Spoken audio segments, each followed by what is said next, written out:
ਅੱਜ ਮੁਲਾਜ਼ਮ ਨਹੀਂ ਆਇਆ, ਸਿਆਪਾ ਮੈਨੂੰ ਕਰਨਾ ਪੈ ਰਿਹਾ। ਯਾਰਾ ਸੈੱਟ ਵੇਖ ਕਿੰਨਾ ਕਮਾਲ ਦਾ ਈ, ਇਤੋਂ ਤੇ ਹਰ ਚੀਜ਼ ਲੱਭ ਜਾਣੀ ਹੈ। ਸੈਟਅਪ ਤੇ ਯਾਰ ਵੱਡਾ ਲੱਗਾ ਹੈ। ਉਹ ਮਿਰਜ਼ਾ ਸਾਹਿਬ ਤੁਸੀਂ? ਉਹ ਮਾਸ਼ਾਅੱਲਾ ਮਿਰਜ਼ਾ ਸਾਹਿਬ। ਤੁਹਾਨੂੰ ਆਪ ਤੁਸੀਂ ਯਾਰ ਕਿੱਧਰ ਅੱਜ? ਅਸੀਂ ਤੇ ਇਹ ਦੁਕਾਨ ਵੇਖ ਕੇ ਆਏ ਆ। ਮਾਸ਼ਾਅੱਲਾ ਯਾਰ, ਅੱਜ ਤਾਂ ਉੱਚੀਆਂ ਉੱਚੀਆਂ ਹਸਤੀਆਂ ਆ ਗਈਆਂ ਨੇ ਮੇਰੇ ਕੋਲ।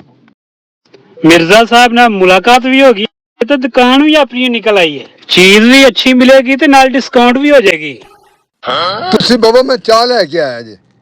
ਮਿਰਜ਼ਾ ਸਾਹਿਬ ਤਕੱਲਫ ਨਾ ਕਰਨਾ। ਮੈਨੂੰ ਇੰਨੀ ਖੁਸ਼ੀ ਹੋਈ ਤੁਹਾਡੇ ਆਉਣ ਦੀ। ਬੈਠੋ।